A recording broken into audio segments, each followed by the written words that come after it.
నమస్తే అండి, welcome to my channel. ఈ వీడియోలో ఈ సంవత్సరం దేవి శరన్నవరాత్రులు ఎప్పటి నుంచి ప్రారంభమవుతాయి, అమ్మవారిని ఏ రోజున ప్రతిష్ఠించుకోవాలి, ఇంకా కలశ స్థాపన ఏ సమయంలో చేయాలి, ఈ నవరాత్రుల్లో అమ్మవారు ఏ రూపాల్లో దర్శనమిస్తారు, ఏ రంగు చీరను ధరిస్తారు, అమ్మవారిని ఏ పువ్వులతో పూజించాలి, అమ్మవారికి నివేదించవలసిన నైవేద్యాలు ఏమిటి, ఏ మంత్రాలతో అమ్మవారిని స్తుతించాలి, ఈ నవరాత్రుల్లో మూలా నక్షత్రం ఏ రోజు వచ్చింది, సరస్వతీ దేవి పూజ ఎప్పుడు చేయాలి, అక్షరాభ్యాసం సమయాలు ఏమిటి అనేవన్నీ కూడా ఈ వీడియోలో షేర్ చేస్తానండి. ఈ 9 రోజులు అమ్మవారిని పూజించిన తర్వాత 10వ రోజున అమ్మవారిని ఎలా కదపాలి, ఏ సమయంలో అమ్మవారికి ఉద్వాసన చెప్పాలి అనే విషయాలన్నీ కూడా చాలా డీటెయిల్డ్ గా మీకు అర్థమయ్యే విధంగా ఈ వీడియోలో చెప్పబోతున్నానండి. ఈ ఒక్క వీడియోలోనే మీకు ఉపయోగపడే ఇన్ఫర్మేషన్ అంతా కూడా ఉంటుందండి. అందుకనే వీడియోని ఎక్కడ కూడా స్కిప్ చేయకుండా చూసినట్లయితే అన్ని విషయాలు కూడా మీకు తెలుస్తాయి. ఇంతకు ముందే నేను దసరా పండుగకి సంబంధించిన పూర్తి వివరాలు నేను షేర్ చేశానండి. దసరా పండుగ ఎప్పుడు వచ్చింది, అమ్మవారికి పూజ ఏ సమయంలో చేయాలి, విజయమూర్త సమయం ఏమిటి, వాహనాలకి పూజ ఏ సమయంలో చేయాలి, సమయవృక్ష పూజ, అన్ని విషయాలు కూడా నేను షేర్ చేశానండి. ఒక్కసారి ఆ వీడియో చూసినట్లయితే మీకు టైమింగ్స్ తో సహా మీకు తెలుస్తాయి. ఒక్కసారి మీకు ఇంట్రెస్ట్ ఉంటే ఈ వీడియో చూసిన తర్వాత ఆ వీడియో కూడా చూడండి, మీకు పూర్తి క్లారిటీ అయితే వస్తుంది. ఇంకా లేట్ చేయకుండా వీడియోని అయితే స్టార్ట్ చేసేద్దాం. ఓం శక్తి, శ్రీ శక్తి, ఆది పరాశక్తి అయినటువంటి శ్రీ దుర్గాదేవి అమ్మవారిని ఈ శరన్నవరాత్రుల్లో 9 రోజులు అమ్మవారిని ఎంతో ఘనంగా పూజిస్తాము. జై దుర్గా భవాని అనే నామంతో అమ్మవారి ఆలయాలు మారుమ్రోగుతుంటాయి. అమ్మవారు శరన్నవరాత్రుల్లో 9 రోజులు 9 అవతారాలు ఎత్తి మహిషాసురుడు అనే రాక్షసులతో యుద్ధం చేసి 9వ రోజున ఆ రాక్షసుల్ని సంహరించిన కారణంగా 10వ రోజున చెడుపై మంచి సాధించిన విజయానికి గాను ప్రజలంతా ఎంతో అంగరంగ వైభవంగా అమ్మవారిని పూజిస్తాము. అదే విజయదశమి. దానినే మనం దసరా పండుగగా జరుపుకుంటాము. అయితే నవరాత్రుల్లో అమ్మవారి అవతారాలు అనేవి ప్రాంతాల బట్టి మారుతూ ఉంటాయి. మీకు అర్థమయ్యే విధంగా చెప్పాలి అంటే విజయవాడ కనకదుర్గమ్మ అమ్మవారి అవతారాలు అనేవి వేరుగా ఉంటాయండి. అదే శ్రీశైలంలో ఉన్నటువంటి భ్రమరాంబిక అమ్మవారి అవతారాలు వేరుగా ఉంటాయి. ఈ నవరాత్రుల్లో భ్రమరాంబిక అమ్మవారిని నవదుర్గలుగా పూజిస్తారండి.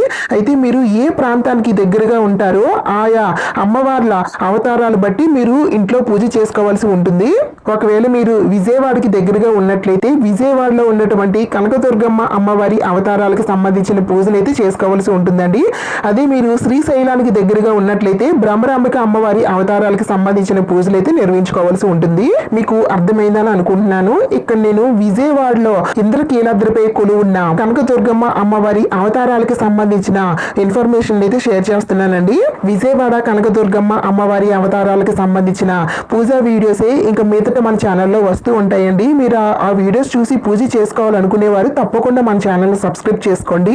ఇప్పుడైతే అమ్మవారు నవరాత్రుల్లో ఏ అవతారాల్లో దర్శనమిస్తారో ఇప్పుడు తెలుసుకుందాం. దానికన్నా ముందుగా ఈ నవరాత్రులు ఈ సంవత్సరం ఎప్పటి నుంచి ప్రారంభమై ఎప్పుడు ముగుస్తాయి అనేది తెలుసుకుందాం.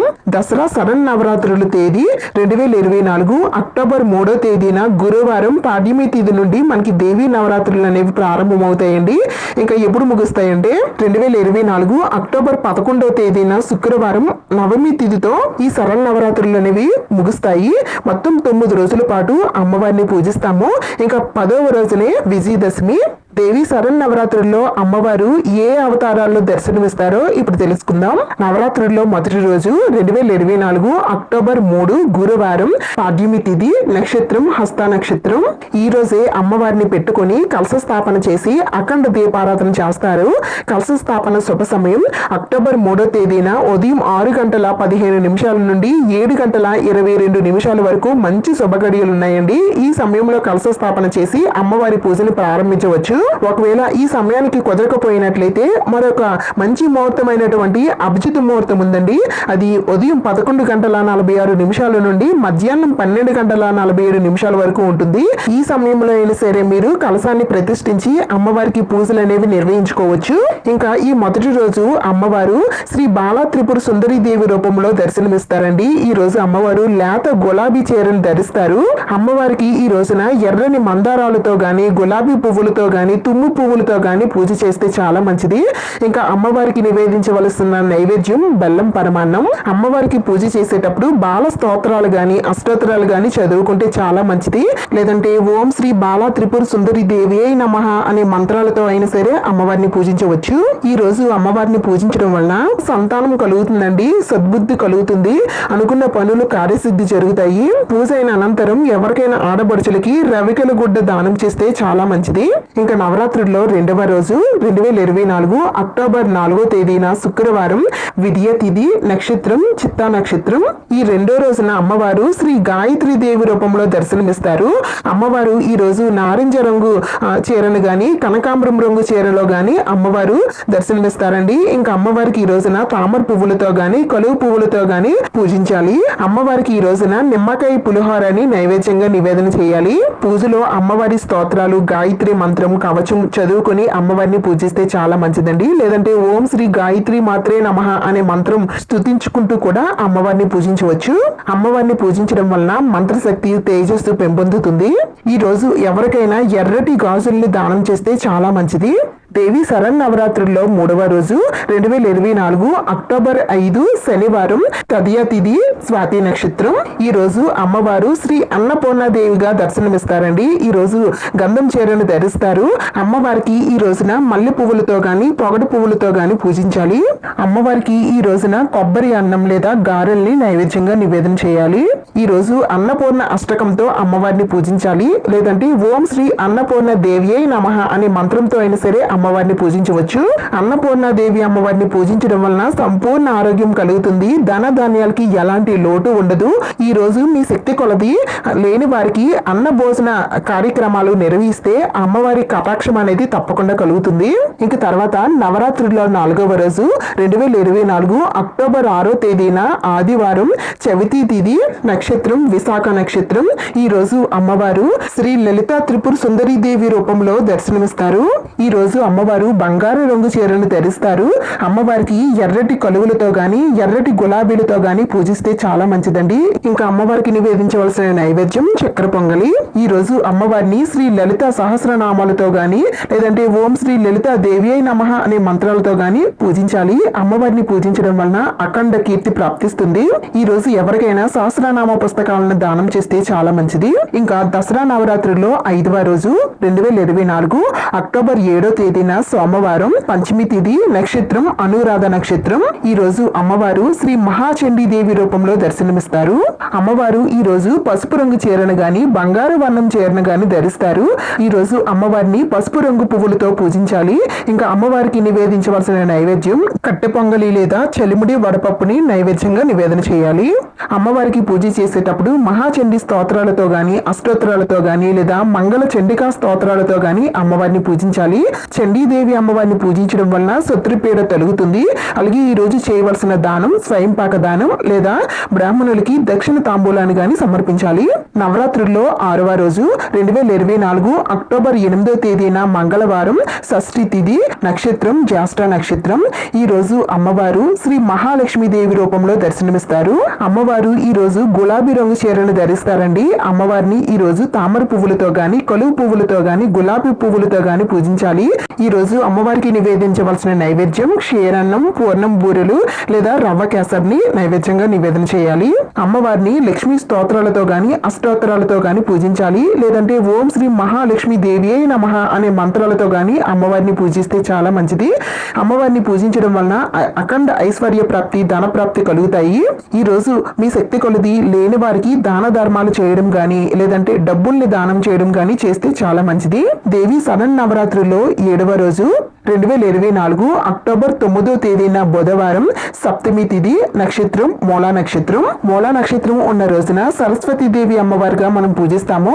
ఈ రోజు శ్రీ సరస్వతి దేవి అమ్మవారి రూపంలో అమ్మవారు దర్శనమిస్తారండి. ఈ రోజు పిల్లల చేత సరస్వతి దేవి పూజ చేయించడం గాని లేదంటే చిన్న పిల్లల చేత అక్షరాభ్యాసాలు చేయించడం చాలా మంచిది. అక్షరాభ్యాసం చేయించడానికి శుభ సమయం ఉదయం 9:03 నుండి 9:27 వరకు మంచి శుభ సమయం సమయం ఉందండి. ఈ సమయంలో అమ్మవారికి పూజ గాని అక్షరాభ్యాసాలు గాని చేయిస్తే చాలా మంచిది. ఇంకా ఈ రోజు సరస్వతీదేవి అమ్మవారు తెలుపు రంగు చీరను ధరిస్తారండి. అమ్మవారికి తెల్లని పువ్వులతో గాని మారేడు దళాలతో గాని అమ్మవారిని పూజించాలి. ఇంకా అమ్మవారికి నివేదించవలసిన నైవేద్యం దధ్యోజనం, పాయసన్నం. ఈ రోజు సరస్వతీదేవి అష్టోత్తరాలు గాని ఓం సరస్వతీ దేవియే నమః అనే మంత్రాలతో గాని పిల్లల చేత పూజ చేయిస్తే చాలా మంచిది. ఈ విధంగా పూజ చేయడం వలన ఆ అమ్మవారి కటాక్షంతో పిల్లలకి సంపూర్ణ విద్యా ప్రాప్తి కలుగుతుంది. ఈ రోజు విద్యార్థులకి పుస్తకాలు దానం చేస్తే చాలా మంచిది. శరన్నవరాత్రుల్లో 8వ రోజు 2024 అక్టోబర్ 10వ తేదీన గురువారం, అష్టమి తిథి, నక్షత్రం పూర్వాషాఢ నక్షత్రం. అష్టమి తిథి ఉన్న రోజున దుర్గాష్టమిగా జరుపుకుంటాము. ఈ రోజు అమ్మవారు శ్రీ దుర్గాదేవి అమ్మవారి రూపంలో దర్శనమిస్తారు. అమ్మవారు ఎరుపు రంగు చీరను ధరిస్తారండి. అలాగే అమ్మవారిని ఈ రోజు ఎర్రని పువ్వులతో పూజించాలి. ఇంకా అమ్మవారికి ఈ రోజు పులగం లేదా కదంబాన్ని ప్రసాదంగా నివేదన చేయాలి. ఈ రోజు దుర్గాదేవి స్తోత్రాలు గాని అష్టోత్తరాలు గాని చదువుకోవాలి. లేదంటే ఓం దుమ్ దుర్గాయే నమః అనే మంత్రాలతో గాని అమ్మవారిని పూజించాలి. ఈ రోజు దుర్గాదేవి అమ్మవారిని పూజించడం వలన శత్రువులపై విజయాన్ని సాధిస్తారు. ఈ రోజు ఎర్రటి చీరని దానంగా ఇస్తే చాలా మంచిది. దసరా నవరాత్రుల్లో 9వ రోజు 2024 అక్టోబర్ 11వ తేదీన శుక్రవారం, నవమి తిథి, ఇంకా నక్షత్రం ఉత్తరాషాఢ నక్షత్రం. నవమి ఉన్న రోజున మహర్నవమిగా జరుపుకుంటాము. ఈ రోజు అమ్మవారు శ్రీ మహిషాసుర మర్దినీ దేవి అవతారంలో దర్శనమిస్తారండి. అమ్మవారు కాఫీ రంగు చీరను గాని నీలి రంగు చీరను గాని ధరిస్తారు. అమ్మవారికి ఈ రోజు నల్ల కలువులతో గాని శంఖం పువ్వులను గాని సమర్పిస్తూ పూజ చేస్తే చాలా మంచిది. నైవేద్యంగా చింతపండు పులిహోర, గారెలు, పానకం, వడపప్పు నివేదన చేయాలి. అమ్మవారిని మహిషాసుర మర్దిని స్తోత్రాలతో గాని లేదా ఓం శ్రీ మహిషాసుర మర్దినియే నమః అనే మంత్రాలతో గాని అమ్మవారిని పూజించాలి. ఈ రోజు అమ్మవారిని పూజించడం వలన ధైర్యం, విజయం కలుగుతుంది. ఈ రోజు బ్రాహ్మణులకి స్వయం పాక దానం చేస్తే చాలా మంచిది. ఈ రోజుతో దేవి శరన్నవరాత్రుల్లో 9 రోజులు 9 అలంకారాల్లో అమ్మవారు దర్శనమైతే ఇస్తారండి.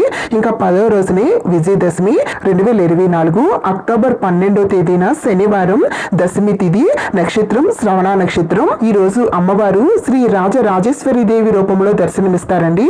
అమ్మవారు ఆకుపచ్చ చీరను ధరిస్తారు. ఈ రోజు అమ్మవారిని ఎర్రటి పువ్వులతో గాని వివిధ రకాల సుగంధభరితమైన పువ్వులతో గాని అమ్మవారిని పూజించాలి. ఇంకా అమ్మవారికి నివేదించవలసిన నైవేద్యం శాకాన్నం లేదా మహా నైవేద్యం. అంటే ఈ 9 రోజులు మీరు అమ్మవారికి నివేదించిన నైవేద్యాలన్నీ కూడా ఈ 10వ రోజున మళ్ళా అమ్మవారికి నైవేద్యంగా నివేదన చేస్తారు.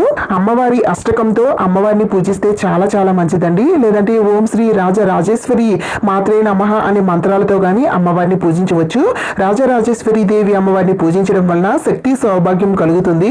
ఈ రోజు ఎవరికైనా పూలమాలల్ని దానం చేస్తే అమ్మవారి కటాక్షం వలన మీరు అనుకున్న పనులు వెంటనే జరుగుతాయి. మీరు కోరుకున్న కోరికలన్నీ కూడా నెరవేరుతాయి. ఈ విధంగా అమ్మవారు 10 రోజులు 10 అలంకరణలో దర్శనమిస్తారండి. ఇలా 10 రోజులు అమ్మవారిని ఎంతో ఘనంగా పూజ చేసుకున్న తర్వాత అమ్మవారిని ఏ రోజు కదపాలి, అమ్మవారికి ఉద్వాసన ఏ సమయంలో చెప్పాలి అంటే నవరాత్రులు 9 రోజులు పూర్తి చేసుకున్న తర్వాత 9వ రోజున మంగళవారం గాని శుక్రవారం గాని రాకుండా ఉన్నట్లయితే 9వ రోజున అమ్మవారిని కదిపేయొచ్చండి. కానీ మనకి ఈ సంవత్సరం 9వ రోజు శుక్రవారం వచ్చింది. అందుకని ఎట్టి పరిస్థితుల్లో అమ్మవారిని శుక్రవారం రోజున కదపకూడదండి. నెక్స్ట్ డే శనివారం 10వ రోజున మాత్రమే అమ్మవారికి ఉద్వాసన అనేది చెప్పాలి. కలసాన్ని కూడా ఈ రోజే కదపాలి. అలాగే అఖండ దీపం పెట్టుకునే వారు అఖండ దీపాన్ని కూడా ఈ రోజే తీయాలి. అమ్మవారి ఉద్వాసన సమయం 2024 అక్టోబర్ 12వ తేదీన శనివారం ఉదయం మీరు పూజ చేసుకున్న తర్వాత 11:15 నుండి 11:48 లోపు అమ్మవారికి ఉద్వాసన చెప్పి అమ్మవారి పీఠాన్ని తీసేవచ్చండి. ఒకవేళ ఉదయం వేళల్లో మీకు కుదరదని అనుకునేవారు సాయంత్రం వేళలో అయినా సరే అమ్మవారికి ఉద్వాసన చెప్పొచ్చు. సాయంత్రం 3:19 నుండి 5:11 లోపు అమ్మవారి పీఠాన్ని లేదా అమ్మవారిని కదిలించవచ్చు. నవరాత్రుల్లో పూజ చేయవలసిన పువ్వులు గాని నైవేద్యాలు గాని మీకు దొరకకపోయినా లేదంటే నైవేద్యాలు చేయడం రాకపోయినా మీకు దొరికిన పువ్వులతో అమ్మవారిని పూజించవచ్చండి. అలాగే మీకు ఏదైతే నైవేద్యాలు చేయగలరో ఆ నైవేద్యాలు రోజుకొక నైవేద్యం చేసి అమ్మవారికి నివేదన చేయవచ్చండి. నవరాత్రులకు సంబంధించిన పూర్తి ఇన్ఫర్మేషన్ అయితే నేను షేర్ చేశానండి. ఇంకా నెక్స్ట్ వీడియోస్లో నవరాత్రుల్లో 9 రోజులు అమ్మవారిని ఏ విధంగా పూజించాలి అనే వీడియోస్ అన్నీ కూడా నేను షేర్ చేయబోతున్నాను. ఎవరైతే నవరాత్రుల్లో అమ్మవారిని పూజించాలని అనుకుంటున్నారో వారు తప్పకుండా సబ్స్క్రైబ్ చేసుకుని పక్కనే ఉన్న గంట సింబల్ ప్రెస్ చేస్తే నేను పెట్టిన వీడియోస్ అన్నీ కూడా మీకు నోటిఫికేషన్గా వస్తాయండి. ఈ వీడియో మీకు యూజ్ అయింది, నచ్చిందని అనిపిస్తే లైక్ చేయండి, షేర్ చేయండి. ఇంకొక మంచి వీడియోతో మళ్ళీ కలుద్దాం. Thank you for watching.